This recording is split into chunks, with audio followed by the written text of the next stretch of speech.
Assalamualaikum warahmatullahi wabarakatuh. Waalaikumsalam Selamat warahmatullahi. pagi, Selamat pagi, siang, malam, sore juga. sore juga. Iya. Semoga sehat selalu, salam betari, berbudi dan berprestasi. Dan pada hari ini, pada kesempatan yang baik ini, kita kedatangan kerawuhan seorang penyair, Penyair, sekaligus penggurit. penggurit. Penulis bahasa puisi Jawa. Beliaunya itu dikenal sebagai sosok presiden penyair Jawa Timur. Iya. Pangkatnya dukuran. Salam sehat Mas Presiden. Salam sehat. Alhamdulillah sehat selalu. Gimana itu kok dulu dinamakan, diberi julukan presiden penyair Jawa Timur, itu ceritanya bagaimana? Iya, itu gini. Jadi ketika saya baca puisi di acaranya sastra di IKIP Surabaya waktu itu tahun 80-an, 86, 87. Nah, Suripon Sadi Hutomo, Profesor Dr. Suripan Sadi Hutomo, yang notabene adalah kritikus sastra itu, menampilkan Aming itu dengan mengatakan, diawali dengan inilah Presiden penyair Jawa Timur. Oh, Menurut dia adalah bahwa Aming itu penulis puisi yang bagus dan sekaligus membaca puisi yang bagus. Maka disebutlah saya sebagai Presiden penyair Jawa Timur. oh, begitu. Saya sendiri kaget loh kok pangkatnya dukurmen. Yang menyematkan adalah Dokter Kentrung. Iya, Dokter Kentrung gitu, Profesor Dokter. Mas Aming, Nggih. menerjuni dunia sastra Jawa, Nggih. Wah, ini geguritan. nggih, menarik ini. Ini berapa lama? Sebenarnya sudah agak lama. Jadi dari Indonesia saya beralih ke sastra Jawa itu karena saya termasuk orang yang jadi pengurus paguyuban pengarang sastra Jawa Surabaya, PPSJS. Itu sekitar tahun 95. 95. Iya, jadi Indonesia tetap menulis dan tetap menulis itu termuat di berbagai koran dan majalah. Nah, kemudian gabung dengan PPSJS, saya menjadi tertarik. Wong saya itu wong Jawa, mosok gak iso nulis puisi Jawa. Itulah yang menyebabkan saya mencoba menulis dengan berbahasa Jawa. Tadi PPSJS. PPSJS, Paguyuban Pengarang Sastra Jawa Surabaya. Oh, pada saat itu luar biasa ya. Ya, ketuanya waktu itu masih kalau nggak salah Suharmono Kasiun, yang sekarang doktor dan pensiun dari UNESA, dosen UNESA, pindah sekarang jadi dosen di UNUSA, NU Surabaya. Ada kaitannya dengan pendidikan Mas Presiden? Sebenarnya secara kaitan ya karena sastra itu. Tadinya saya pernah kuliah di Fakultas Sastra. Fakultas Sastra. Cuma jurusannya bahasa Indonesia. Kebetulan di UNS Universitas 11 Maret Surakarta. Sehingga saya punya vocabulary sastra Jawa itu sangat baiknya, sangat banyaknya. Nah, ketika gabung dengan PPSJS saya menjadi ikut-ikut menulis. Saya merasa orang Jawa ngomong, "Masa aku nggak bisa nulis sastra Jawa?" Ngawi ya? Ngawi, asli dari Ngawi. Asli Ngawi. Sekolah di Solo. Sehingga memang saya orang Mataraman, artinya orang yang berbahasa Jawa rodo halus. Meskipun sekarang enggak juga karena saya orang lama di Jawa ya. Sudah bermetamorfosis. Nah, jadi sudah berubah-ubah. Tapi sebenarnya saya punya referensi, punya data, punya vocabulary sastra bahasa Jawa yang halus itu ketika saya di Ngawi dan sekolah di Solo. Yang mempengaruhi Mas Aming? Yang mempengaruhi ya itu tadi sebenarnya PPSJS itu tadi. Yang mempengaruhi. Kenapa kamu jadi pengurus sastra PPSJS kok nggak nulis sastra Jawa? Nah, kemudian gitu. ada Keli, ada Bonari, Bonenar itu penulis-penulis, Widodo Basuki yang sekarang punya jabatan sebagai Raja Gurit Raja Gurit. Raja Gurit Jawa Timur itu Widodo Basuki. Saingannya Presiden Penyair ada Jawa presiden, Timur. Iya, ada Presiden Penyair, ada Raja Gurit. Nah, inilah yang bikin saya tertarik dan untuk menulis itu. Masih ingat karya kali pertama, Mas? Masih ingat judulnya Tanpa Meripat, tapi secara bait-baitnya lupa. Tapi minimal bahwa saya telah mencoba menulis sastra Jawa itu. Itu ya, iya. Kali pertama. Iya, kali pertama. Mas Aming ini aktif juga menulis. Iya. Di majalah Bahasa Jawa. Iya. Sampai sekarang. Sampai sekarang menulis sastra Jawa itu di Joyoboyo. Joyoboyo. Di Surabaya. Penyebar PS, semangat. Iya, lantas di Jokolodang Yogyakarta. Jokolodang. Lantas koran Solo Pos. Oh, masih gitu. menulis. Masih koran menulis. KR di Mekarsarinya. Jadi Mekarsari sudah jadi tidak lagi majalah tapi jadikan sisipan di koran KR. Dan kebetulan guritan saya termuat. Baru saja mungkin bulan kemarin itu, bulan sebelum ini kalau nggak salah. Itu beberapa guritan saya di jajah-jajah di situ, saya juga kaget loh. Saya masih dianggap ke penggurit real. Penggurit. Sekarang ini sudah punah loh. Ya, itulah soalnya. Jarang orang menulis guritan. Untuk itulah sebenarnya selalu saya mengajak dalam dialog-dialog, mengapa kita orang Jawa tidak mau menulis sastra Jawa? Nanti kalau punah gimana? Hitungan saya dengan menulis sastra Jawa, karena itu bahasa ibu, nantinya akan bisa merawat bahasa Jawa itu. Kalau pembacaannya Mas Penyair tentang perkembangan sastra Jawa di Jawa Timur sebenarnya cukup signifikan, artinya masih tetap berdegup, masih tetap ada. Masih ada ya? Iya, masih ada PPSJS, Paguyuban Pengarang Sastra Jawa Surabaya.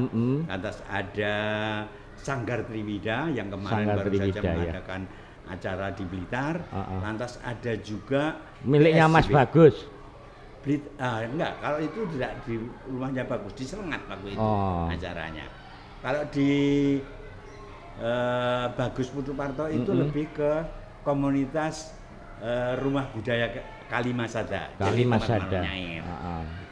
Tidak fokus ke bahasa Jawa, tapi Indonesia juga bisa. Gimana harapannya itu? Memandang sastra Jawa di Surabaya atau di Jawa Timur, ini di kota loh Mas. Iya, makanya ketika di kota Surabaya masih ada, di Bojonegoro ada PSJB, di Tulungagung ada Triwida. Sebenarnya peta sastra di Jawa Timur cukup kuat sebenarnya. Nah, untuk itu sebenarnya moga-moga saja mereka masih bisa memberi virus kepada yang lain agar mereka tetap menulis sastra Jawa itu dengan sebaik-baiknya. Karena merawat sastra Jawa sekaligus merawat budaya Jawa yang santun itu. Kalau jenengan untuk merawat sastra Jawa agar digemari anak-anak generasi muda, utamanya generasi Z, generasi milenial. Nah, itu kan gimana ini? Ada kiat nggak? Ada kiat nggak? Nah, saya selalu mengajak mereka menulis tidak harus dengan bahasa-bahasa lama, bahasa-bahasa Kawi dan seterusnya yang terlalu daki-daki, enggak usah. Pakai bahasa Jawa yang Anda gunakan. Yang sudah dikenal. Yang ada yang itu akrab. aja. Tapi menulis puisi atau menulis guritan itu dengan bahasa itu aja. Kalau perlu Jombangan, gaya Jombangan, baca guritan dengan gaya Jombangan, baca guritan dengan gaya Surabaya yang seperti yang ditulis oleh Trinil. Trinil ya. Nah, Trinil itu menulis dengan geguritan berbahasa Jawa tapi gaya Surabaya, pakai rek dan seterusnya. Dan Jombang kenapa tidak pakai rek dan seterusnya? Iya, padahal punya kekuatan dialektologi isoleknya beda gitu. Iya, akan beda. Dan itu menarik sebenarnya. Iya. Nah, inilah sebenarnya kantong-kantong sastra Jawa perlu terus dikembangkan. Mas Penyair setuju enggak kalau misalnya ini kekuatannya ini harus dimasukkan ke dunia pendidikan? Sebenarnya seharusnya itu. Seharusnya harus masuk di wilayah pendidikan. Cuma persoalannya sekarang ketika pelajaran itu disampaikan kepada mereka kadang-kadang tidak sampai. Nah, bagaimanakah guru menggarap itu demikian rupa sehingga menjadi menarik. Apa yang dikatakan Pak Imam Ghazali yang kemarin dengan mengajak mereka riset dan seterusnya, itu penting dan itu yang menarik. Jadi memang harus nek sastra Jawa Jombangan iku iso digawe riset dulu. Sekarang kita lihat ngomongnya apa ae. Apa yang menarik dari itu. Terus sekarang kita berikan tema. Nah, tema itu dengan cara misalnya tema pasar. Nah, pasar itu ada apa saja. Nah, kita coba tulis, kemudian dengan tulisan itu dari sekian banyak yang ada di pasar kita tulis dalam bentuk geguritan bahasa Jombang. Mungkin ya bisa akan menjadi menarik. Nah. Mas, jenengan ini nulis sastra Jawa geguritan sudah lama. Sudah cukup lama. Antologi pertama? Antologi pertama itu Tanpa Meripat judulnya. Tanpa Meripat. Iya, yang kedua kemarin bersama teman-teman banyak. Misalnya Guritan Wah, ini guritannya saya, Heri Lamongan dan Raja Gurit itu Basuki. Lantas ada juga teman-teman dari PPSJS punya geguritan Bondodonyo, punya geguritan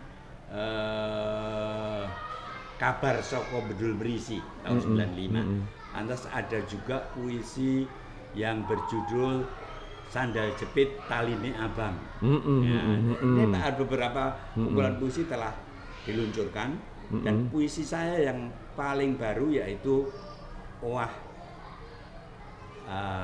Ding Sire Kahanan yang pertama. Yang kedua adalah Cokro Manggilingan. Yang ketiga adalah Zaman Jembalian. Zaman Jembalian ini yang terbaru. Yang terbaru dan ini merupakan trilogi. Trilogi dengan geguritan yang tadi. Jadi yang tadi yang itu. Ada Owah Ding Sire Kahanan, lantas ada Mas, itu dikasih judul Zaman Jembalikan itu apa terinspirasi dengan ramalannya Jayabaya? Enggak, sebenarnya enggak. Ini karena persoalan ketika ada pandemi kemarin. Ini 3 tahun pandemi itu saya menghasilkan 3 buku itu. Wah, luar biasa ini. Iya, luar biasa ini. Mimpi saya memang ketika di rumah diam saja ngapain? Kenapa tidak menulis puisi? Nah, ketika puisi tidak muncul, yang muncul idenya adalah geguritan bahasa Jawa. Ya sudah, saya menulis geguritan. Mungkin bisa dibacakan, Mas, yang paling disukai. Ya, yang Zaman Jembalian ini. Zaman Jembalikan. Dalam rangka memang konteksnya masih acara pandemi kemarin. Zaman Jembalian anggitane Aming Aminuddin. Zaman wis jembalian kabeh, ora perlu melu sing ora genah. Tetep kudu sareh virus wabah isih gemerayah ing taun kapindho iki. Njarah sapa wae tanpa pilih-pilih, sapa wae bisa kena ana kene utawa ana kono. Ora mung bakul, tukang banyu, guru, bocah sekolah, pejabat, dokter lan perawat, malah kabeh rakyat bisa kena virus kuwi. Zaman Jembalian ora perlu melu-melu metu kluyuran. Apa maneh ora cetha lumakune. Aja uga melu-melu ngopi, warkop, wifi. Sapa ngerti ana sing kena. Terus kene melu ketularan burine. Zaman Jembalian ngene iki luwih apik ana omah wae. Becik maneh gelem ndedonga tanpa kendhat awan bengi. Ndedonga marang Gusti supaya viruse enggal lunga sirna saka donya iki. Disangku Canggu 2021. Zaman Jembalikan. Iya. Jadi memang ngomong tentang virus wabah. Betapa itu mencengkeram kita. Nah, ketika kita mencengkeram maka apa yang bisa kita lakukan? Menulis geguritan. Itu salah satu yang harus dilakukan.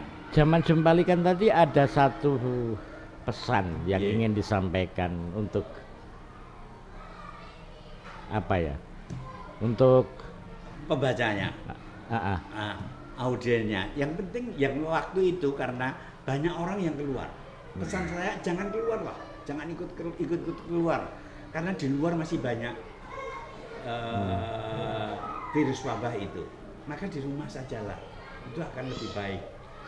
Tetapi produktif. Iya, tapi produktif dengan cara ya itu tadi menulis atau yang lain lah, bentuk yang lain. Yang lain. Ada keguritan yang lain, Mas? Ya, ini tentang tahun baru. Tahun baru Gumebyare Akoso. Dalam antologi Geguritan. Wah. Ini bersama Heri Lamongan dan Widodo Basuki. Kenapa diberi judul Geguritan? Apa ini? Geguritan Wah. Guritan ini Wah. Karena Wah dalam konteks Ijik nulis puisi. Ijik nulis Geguritan. Gitu. Masih kebetulan Wah berikutnya adalah ada Rojo Guritnya. Rojo Gurit. Yang dimaksud ikut dalam sisi ini. Oh, yang ikut di situ. Orang hebat itu ikut dalam kumpulan guritan ini. Wah, yang ketiganya ada teman yang tetap setia menulis geguritan, Heri Lamongan. Ini memang sudah sejak lama dia jam terbangnya tinggi dalam menulis geguritan itu. Agak didekatkan Mas mic-nya. Biar cetak. Oh, biar cetak. Biar cetak. Gumebyare Akoso anggitane Aming Aminuddin. Kamot ana guritan Wah, kumpulan guritan Gagrag Anyar, Widodo Basuki, Aming Aminuddin dan Heri Lamongan. Ojo kepencut gumebyar kembang api ana akoso. Taun anyar ora kudu melu kepilut pandangi langit warna-warni. Iku ngapusi sababe apik lan endahe langit wengi ora bakal suwe. Mung sagebyaran sateruse peteng dedet lelui mengan. Semono uga urip aja mung nguber senenge ati. Kadang kala perlu meneng kaya semedi. Ndeleng kabeh kahanan kang nyolowati. Jungkir jempalik ora karuan, angel golek panutan. Nanging sing baku ora perlu melu-melu jempalian tanpa tatanan, tetep eling lan waspada. Taun anyar pancen oleh gawe klambi anyar. Nanging uga kudu duwe ide lan laku pikiran anyar. Ora mung pancet ngrembug salahe liyan tanpa ndeleng githoke dhewe. Iku mono mung arep nyandeti dalan lan gawe congkrahe memitran. Mula urip kudu duwe ulat apik laku becik bisa dadi kuncine mlebu taun anyar. Mojokerto tahun 2022. Yang ingin saya tanyakan, Mas. Kelahiran geguritan itu tadi dilatar belakangi soal apa? Itu sebenarnya ketika menyongsong tahun baru. Itu kan banyak kembang api yang begitu indah dan orang berkerumun di sana biasanya. Nah, saya berpikir kalau berkerumun ini zamannya masih zaman pandemi. Oh, itu masih dalam rangkaian pandemi ya? Masih dengan rangkaian pandemi. Makanya kok ada hampir kemiripan dengan zaman jembalikan tadi ya? Hampir sama. Maka nggak perlu ke situ. Di rumah saja lah. Di rumah saja. Itulah yang saya lakukan agar tidak dan memasuki tahun baru bukan berarti harus pakai baju baru. Tapi pikiran-pikiran baru, ide-ide baru. Bagaimana menyiasati hidup ini menjadi lebih baik, memasuki dengan lebih baik untuk tahun berikutnya, tahun anyar berikutnya. Itu yang saya itu pernah membaca puisinya Mas Aming ya, yang nasihat untuk perempuan. Aduh, itu ya saya lupa itu. Yang mana ya? Itu aku suka itu. Wah, sebentar, tak ambilkan. Moga-moga masih ada di catatan saya di HP. Oke. Masih diambilkan, kawan. Sobat Betari, beliau ini adalah luar biasa. Umurnya meskipun sudah uzur itu luar biasa semangatnya. Kelitisannya luar biasa lah. Tiba-tiba di Surabaya, tiba-tiba di Ngawi, tiba-tiba di Malang, tiba-tiba di Lamongan, Bojonegoro. Weh, ndelok beritane ngelundas gue. Luar biasa, energinya luar biasa. Usia berapa, Mas? Saya sekarang 67. 67. Pada 22 Desember mendatang. Jadi ini masuk 67. Masih kuat bersepeda motor. Itu yang ngampuh di situ. Moga-moga masih ada ya. Saya lupa itu. Iya, itu masih ingat enggak latar belakangnya kenapa itu? Itu gini, saya punya anak perempuan, anak saya laki-laki semua. Anak saya laki-laki semua 3, kemudian yang terakhir perempuan, dan perempuan itulah yang menginspirasi saya. Yang masih kuliah di UNESA itu ya? Sekarang masih di UNESA itu. Nah kemudian saya membuat guritan yang harus bercerita nduk ojo melok-melok wong-wong iku. Dadi wong apik, mlaku sing becik dan seterusnya. Kebetulan kok nggak ada ya, waduh yuk. Tapi yang pasti itu kemarin memang persoalan ketika seorang ayah sangat menjaga anaknya atau bercerita anaknya kepada anaknya agar tidak berlaku seperti itu. Nih anak wedok sing metotok laku orang ndelok dan seterusnya itu ya. Sebenarnya itu bisa kita lihat, kita lihat di YouTube. Di YouTube sudah ada. Aku mendengar atau menyimak atau mengapresiasi geguritan itu. Iya. Koyok saiki ya piwulang apa ya, wong kanggo wong wadon. Iya, itu memang piwulang untuk wong wadon itu kemarin. Nek dalam naskah lama iki genre-nya piwulang ya. Iya, piwulang. Mas Amingan secara umum geguritan jenengan itu banyak ngomong soal kritik kebudayaan. Iya, sedikit-sedikit ada. Soal tata nilai, bergesernya tata nilai, menjaga value atau tata nilai peninggalan nenek-nenek moyang kita yang sekarang ini sudah banyak diabaikan atau betul. Bahkan tidak dikenal oleh anak-anak kita. Ada satuan motif. Satuan motifnya kenapa kok bicara soal kritik kebudayaan, kritik moralitas. Begini, tentunya. Jadi sekali lagi bahwa budaya Jawa itu sebenarnya kan sebenarnya kalau kita ngomong budaya Jawa maka ngomong tentang bagaimana tata nilai hidup itu dengan baik. Istilahnya pitutur yang luhur.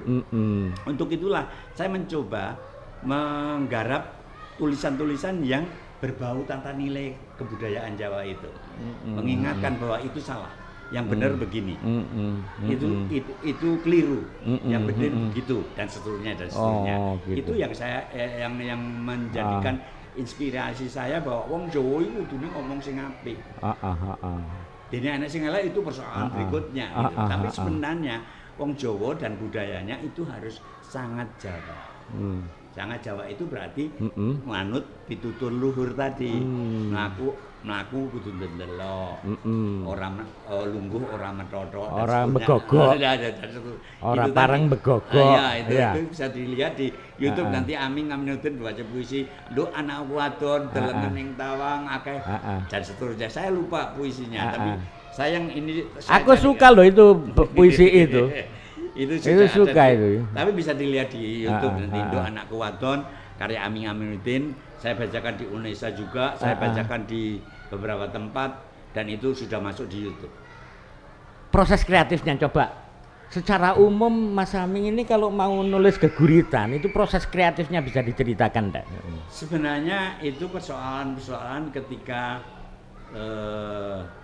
ya itu tadi Apa kudune ajeng nulis puisi ki kudu ngene atau juga. Pada saat anu gitu. Saya lebih pada persoalan ketika melihat persoalan di luaran. Persoalan di luaran tentang perempuan yang kelakuannya mungkin rotok. Itu tadi menotok dan seterusnya, melakukan delok ora duwe toto kromo dan seterusnya. Nah, kebetulan saya punya anak. Anak saya perempuan. Dan aku merasa bahwa anak perempuan itu perlu dijaga dan untuk itu aku memberi pituturnya ini. Nah, nduk anakku wadon, ojo mlaku sembarangan, aku selalu di DP manang Gusti dan seterusnya. Oke. Itu yang bisa saya lakukan. Barangkali ada satu pelajaran buat penonton Betari Podcast ini. Gimana sih nulis atau kiat nulis puisi atau keguritan itulah gitu. Sebenarnya kalau harus bicara tentang kiat, soalnya saya kalau membaca Facebook jenengan nanti nulis puisi, ngopi nulis puisi. Iya, di mana saja saya menulis pinggir puisi. Jalan nulis puisi, numpak sepur nulis puisi. Ya gimana ya? Kiatnya coba dibagikan, Mas. Tapi sebenarnya itu karena persoalan ketika yang pertama itu adalah saya merasa bahwa saya lulusan sastra. Itu yang mendorong saya harus lulus puisi terus. Yang kedua, ketika di Jawa Timur saya disebut juga sebagai presiden penyair Jawa Timur. Maka adalah salah ketika tidak menulis puisi. Saya merasa begitu. Saya merasa berdosa. Untuk itulah harus menulis puisi. Yang ketiga adalah memang harus belajar dan membaca.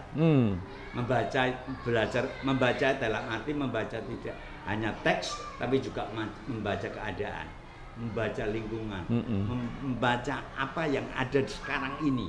Membaca kehidupan, fenomena kehidupan. Lantas tetap membaca buku, jangan lupa. Ini hal rentetan yang harus terus. Tentunya memang harus dilatih setiap kali mencoba untuk menulis. Tidak takut salah. Jangan usah takut salah. Kalau ada kiatnya ya usahakan menulis dengan kata dasar. Itu gimana penjelasannya? Sedikit kata tapi punya banyak makna. Bahwa puisi itu memang ada pesannya, ada hal-hal yang harus diberikan kepada audiennya, pembacanya bahwa ini adalah pesan, ini adalah pitutur. Tapi tidak harus gamblang. Ada paradok, ada sanepan dan seterusnya. Itulah yang barangkali harus dilakukan oleh orang-orang atau teman-teman yang mendengarkan podcast Betari kali ini. Moga-moga kalian semua, teman-teman semua yang mendengar dan melihat akan terinspirasi, minimal mencoba untuk menulis di setiap saat. Oke, ini kata kunci yang terakhir, kayaknya ini sebuah pesan. Iya. Penutup. Iya, harus itu. Nih, yang harus dilakukan adalah berbekal yakin pasti, berpayung iman suci, berusaha sepenuh hati, lantas berdoa tanpa henti.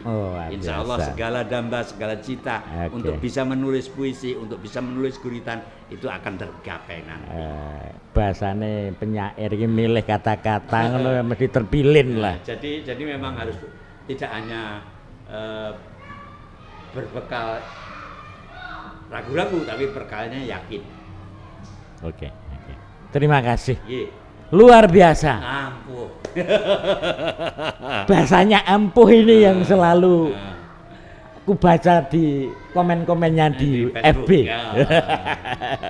Setiap hari saya menulis puisi. Kalau seminggu puisi Indonesia, seminggu berikutnya puisi Jawa. Gitu ya, ada jadwal ya? Bisa dicek. Enggak diacak-acak gitu ya? Enggak, kadang-kadang memang diacak tapi jarang. Tapi saya sekarang continue. 7 bahasa Jawa, 7 puisi Indonesia. Setiap hari harus nulis. Harus ada. Kalau tidak ada mood dipaksa nulis. Ya harus dipaksa. Makanya dipaksa ya? Harus membaca keadaan, membaca lingkungan, membaca diri sendiri, membaca saudara, mungkin membaca putune pas dolanan. Ini menjadi ide kreatif yang tentunya menjadi sebuah keguritan. Terima kasih, Mas kembali. Aming. Moga-moga bermanfaat. Kerawuan panjenengan di podcast Betari ini. Moga-moga bermanfaat untuk pemirsa semuanya. Barangkali pemirsa yang ingin bersilaturahmi atau mengundang Mas Aming, silakan. Monggo silakan. Alamatnya di Puri Mojobaru, AZ 2223, Desa Canggu, Kecamatan Jetis, Mojokerto. Puri Mojobaru, AZ 2223, Desa Canggu, Kecamatan Jetis, Kabupaten Mojokerto, Lor Kalibrantas. Terima kasih Mas Aming, luar biasa. Kami merasa terhormat ada tamu Presiden Penyair Jawa Timur. Demikianlah perbincangan santai yang ringan-ringan saja dari kami berdua bersama Sang Presiden Penyair Jawa Timur, Mas Aming Aminuddin. Semoga beliau diberi kesehatan yang luar biasa sehingga masih bisa menebar ilmu kesastraan, utamanya persoalan geguritan di Jawa Timur. Salam dari kami, berdari, berbudi, dan berprestasi.